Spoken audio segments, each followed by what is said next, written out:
Mateo Rivas había pasado los últimos 7 años de su vida hablando más con el mar que con cualquier ser humano. Cada amanecer, salía en su pequeño bote de madera, tan gastado como su fe, while lanzaba las redes al agua sin esperar demasiado. Decía que pescaba para sobrevivir, pero en realidad solo buscaba sentido. Desde que perdió a su esposa en una tormenta, había dejado de creer que el mar pudiera devolver algo que se lavaba.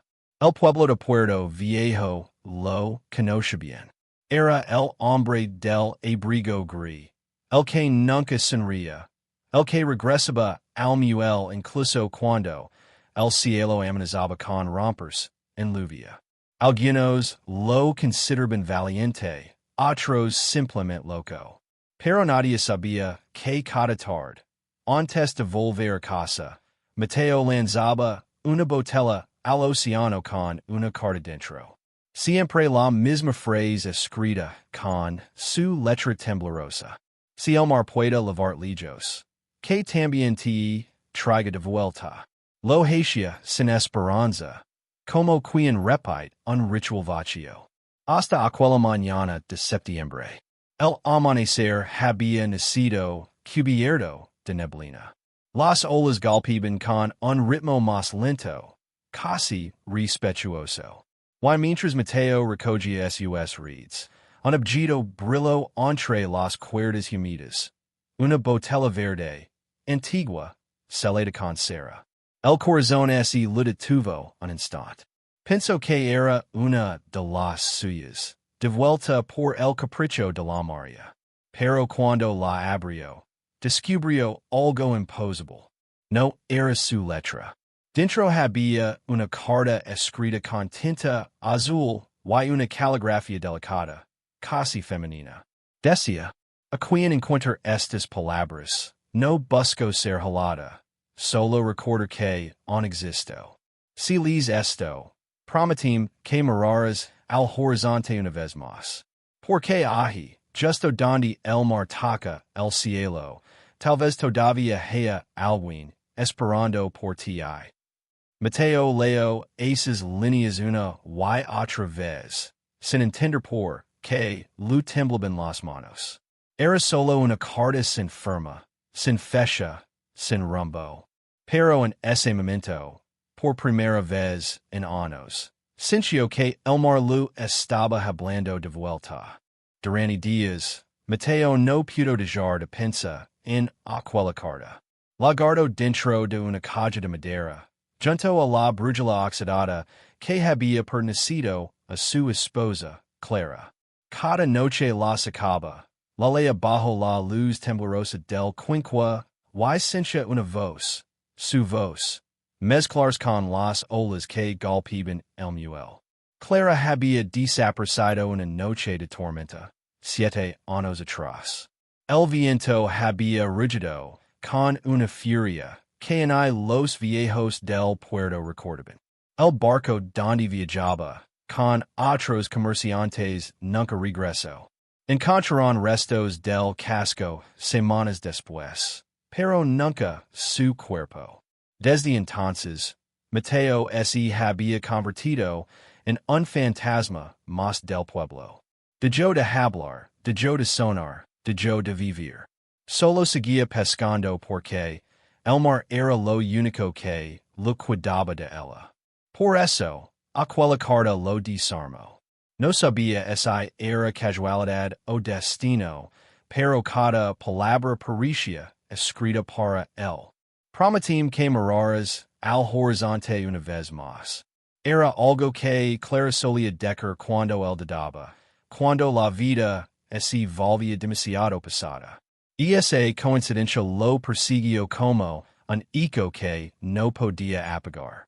Una tarde, mientras remendaba sus redes en el muelle, la joven del ferro, Lucia, hija del nuevo guardafaros, se acercó con curiosidad. Lavaba el cabello recogido y las manos manchadas de sal. Don Mateo, dicen que encontró algo en el mar, una carta, dijo con timidez. El amoró con la desconfianza de quien que el rumor profane un recuerdo sagrado. No sé quién lo dijo, pero no es nada importante. Respondió, sin levantar la vista. Lucia sonrió apenas. Mi abuela solía decir que Elmer no devolvió cosas sin motivo, que a veces devolvió personas. Esa phrase lo dijo helado. La joven así fue, pero las palabras quedaron flotando como un presagio. Esa noche, Mateo sonó con Clara. Estaba en la orilla, vestida de blanco, sosteniendo una botella verde entre las manos.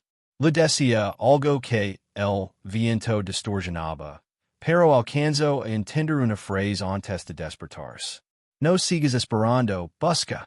Al día siguiente, cuando el sol apenas empezaba a tener el horizonte de oro, Mateo tomó la carta y decidió hacer algo que no había hecho en años, seguir una corazonada.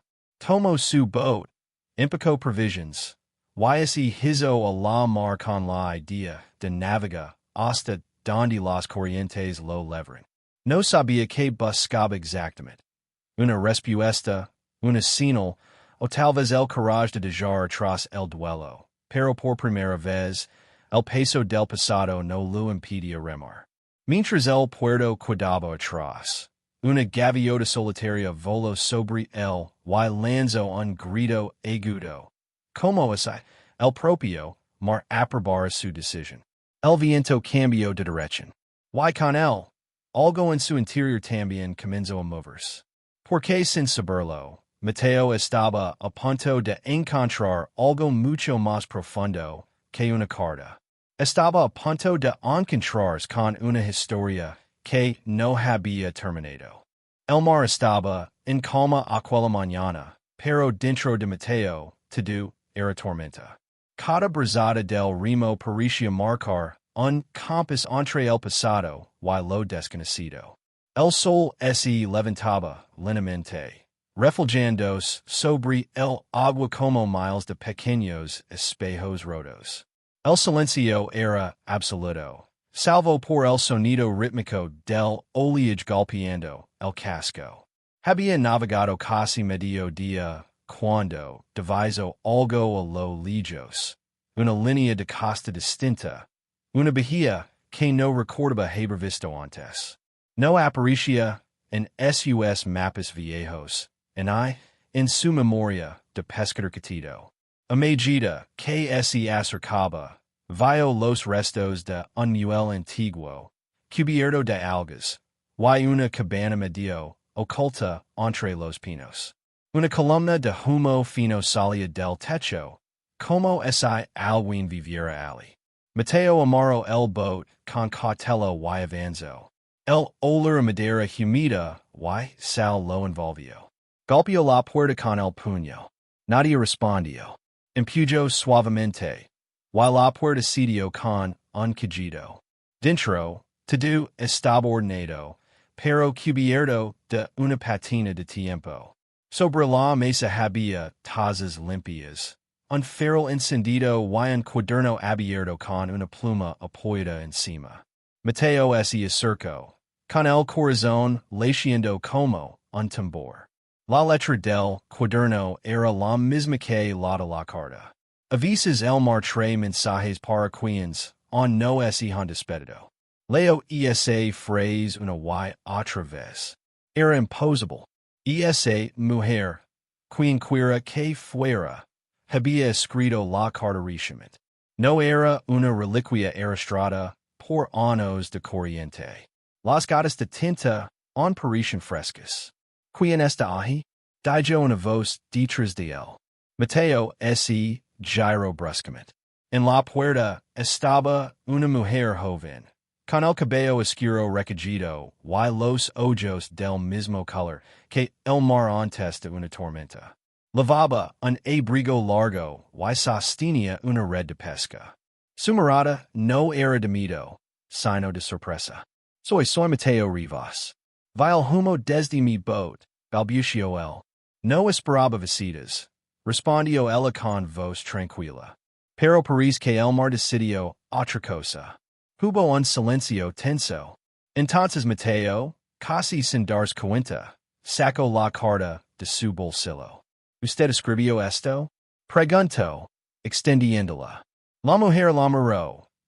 Sus ojos se abrieron con una mezcla de asombro y tristeza.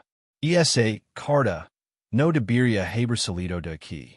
Elmar la trajo hasta mí, dijo Mateo con voz baja. Y en esas palabras había algo que me obligó a venir. Ella suspiró, dejando la red a un lado. Mi nombre es Elena Navarro. Vivo aquí desde hace 3 años. Perdí alguien en una tormenta, y desde entonces escribo cartas al mar.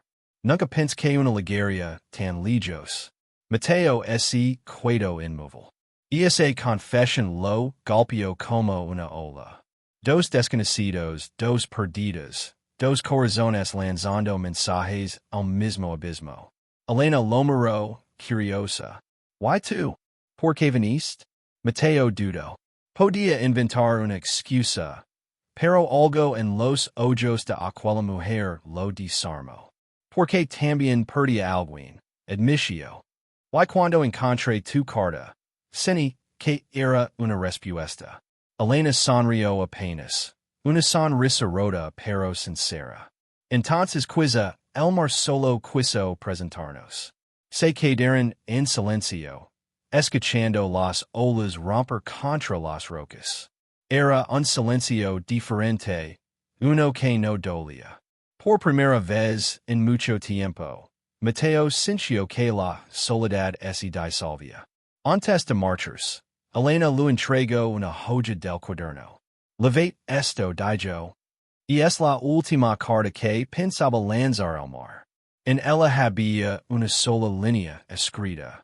Avisas cuando el mar devuelve algo. No es lo que perdiste, sino lo que necesitas para seguir. Mateo guardó la hoja con cuidado, sin saber que esa frase sería la leve de todo lo que estaba por venir. Porque esa noche, mientras dormía en su boat bajo un cielo lleno de estrellas, escuchó una voz entre el rumor de las olas que le susurraba su nombre. Una voz que no pertenecía a Elena. Era la voz de Clara. Esa noche, el viento cambió. Soplaba del norte, trayendo un olor distinto, una mezcla de lluvia y memoria. Mateo no podía dormir. La voz seguía ahí, entre el crujir de la madera del boat y el rumor de las olas. Era Clara, dulce, familiar. Clara se incorporó sobresaltado. El cielo estaba cubierto de nubes, pero una franja de luna plateada iluminaba el mar como si lo invitara a seguirla. Ven, susurró la voz. Sin pensarlo, tomó el remo y comenzó a navegar. Las aguas parecían abrirse ante él, guiándolo hacia la pequeña bahía donde había conocido a Elena. Pero al llegar, algo era diferente. La cabana seguía allí, solo que ahora estaba vacía, sin humo, sin farol, sin vida. Elena no estaba. En su lugar, sobre la mesa, había una fotografía amarillenta, protegida por un cristal agrietado. Mateo la tomó con cuidado. Casi dejó de respirar. En la foto aparecía Elena, más joven, junto a una mujer sonriente con un vestido blanco. Clara, su Clara, sintió un vértigo que lo obligó a apoyarse en la pared. Miró alrededor como si el air se hubiera vuelto demasiado pesado para respirar. Entonces comprendió. Elena no era una extraña cualquiera. Era la humana menor de Clara. Recuerdo vagamente haberla visto una vez, muchos años atrás, cuando era una niña que llegaba en el puerto mientras ellos preparaban el barco. Ahora, esa niña estaba allí, convertida en una mujer marcada por la misma pérdida. ¿Cómo? Murmuró, incapaz de ordenar sus pensamientos. Una corriente de air helado recorrió la habitación y la lámpara se encendió sola, con un chasquido leave. Sobre la mesa, junto al cuaderno, aparicio una hoja que antes no estaba. Mateo la tomó con manos temblorosas. Era una carta, escrita con la misma tinta azul. Si el amor es verdadero, nunca es hijo del todo. Cuando las olas calan, on queda su eco en los corazones que esperan. Mateo, no te pedí que me encontraras, solo que volvieras a mirar el horizonte. Mi hermana también lo perdió todo cuando yo partí. Ayúdala a encontrar lo que yo ya no puedo tener, paz. Mateo cayó de rodillas. Las lágrimas lo ardían en el rostro, pero por primera vez no eran de culpa, sino de comprensión. Clara no pedía rescate, pedía redención compartida. Elmar no había devuelto a su esposa. Le había devuelto una misión. Salió corriendo hacia la playa, gritando el nombre de Elena, pero el viento se levó su voz. Entonces, a lo lejos, vio una figura junto a la orilla. Era ella. Elena estaba de pie, mirando el horizonte con la botella en la mano. Elena, gritó él, acercándose. No lo hagas. Ella lo miró con los ojos llenos de lágrimas. No entiendes cada vez que lanzo una carta. Siento que la dejó ir un poco más. Pero esta era la última. Clarity escribió, dijo Mateo con la voz entrecortada. Está aquí, en su carta. Te pido que encuentres paz. Elena dio un paso atrás, confundida. ¿Qué estás diciendo? Mateo le mostró la carta, la foto todo. Por un instante, Elmar pareció contener la respiración. Elena la leyó lentamente. Y algo en su rostro cambió. La tristeza se transformó en un llanto silencioso, liberador. Clara susurró. Siempre supe que Elmar no la había borrado del todo. Mateo la abrazó. Y por primera vez, Elmar se calmó por completo, como si su misión estuviera cumplida. La luna se reflejaba sobre el agua, creando un camino plano que se perdía en el horizonte. Ambos lo miraron en silencio. Tal vez, dijo Elena en voz baja, Elmar no separa a las personas, Mateo. Tal vez solo las dispersa para que aprendan a encontrarse de nuevo. El silencio, con la mirada fija en el reflejo de la luna. Y cuando las encuentra, ya no las deja ir. En ese momento, un pequeño frasco de vidrio llegó flotando hasta la orilla. Dentro había un pedazo de papel. Elena lo abrió con cuidado. Era una sola línea escrita con la letra de Clara. Cuando el amor aprende a esperar, Elmar aprende a devolver. Elena y Mateo se miraron. Ninguno dijo nada. No hacía falta. El mensaje estaba claro. Elmar los había reunido no por azar, sino por destino. Y esa noche, se quedaron mirando el horizonte hasta que el sol comenzó a despuntar. Y ambos comprendieron que el amanecer no era el final, sino el principio. Los días que siguieron a aquella noche fueron distintos. Elmar, que antes rugía con dolor, comenzó a caminar con calma. Las olas parecían acariciar la orilla en lugar de golpearla, como si el propio océano hubiera soltado algo que llevaba demasiado tiempo guardando. Mateo y Elena permanecieron en la cabana junto al puerto abandonado, reparándola poco a poco, devolviendo vida. Ya no eran dos extraños unidos por la perdida, sino dos sobrevivientes del mismo naufragio. Cada mañana salían juntos al muelle. Él lanzaba las redes. Ella escribía en su cuaderno. Y cuando el sol tocaba el agua, se quedaban en silencio, agradeciendo, sin palabras, el milagro de haberse encontrado. Una tarde, Elena se acercó con una sonrisa tranquila. He terminado la última carta. Dijo, sosteniendo un sobre blanco. La Lanzares, Almar, preguntó Mateo. No, este es diferente. No necesita para cumplir su destino. Lo entrego el sobre. Mateo lo abrió con manos temblorosas. Dentro había solo una frase. Gracias por devolverme mi hermana. No estaba firmada, pero la caligrafía era inconfundible. La misma tinta azul, la misma letra que había visto tantas veces en sus sueños. Clara. Mateo levantó la vista al horizonte. Durante un instante, creyó ver una figura vestida de blanco sobre una roca lejana, sonriendo bajo la luz del atardecer. Parpadeó, ya no estaba, pero no sintió tristeza, sintió paz. Desde entonces, el puerto de Valmar, como comenzaron a llamarlo los vecinos, se convirtió en un lugar donde la gente dejaba cartas al mar. Cartas de amor, de despedida, de perdón. Nadie sabía si el mar las leía, pero todos juraban que, de una forma u otra, siempre devolvía una respuesta. Años después, los niños del pueblo contaban una historia sobre un viejo pescador y una mujer que escribía para el mar. Dicen que, cuando el sol se pone y las gaviotas caen, pueden verse siluetas sentadas al borde del muelle, mirando el horizonte. Uno con las manos en el agua, la otra con un cuaderno sobre las radilas. Y el rumor de las olas, se escucha con atención. Todavía susurra las mismas palabras que empezaron a do. Si el mar puede levar lejos, también puede traer de vuelta.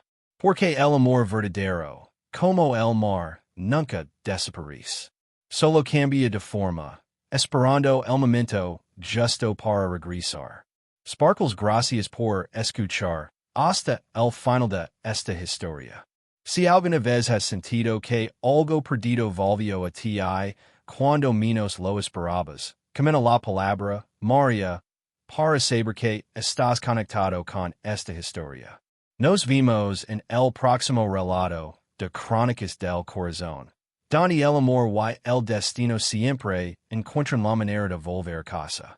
Water Wave Blue Heart.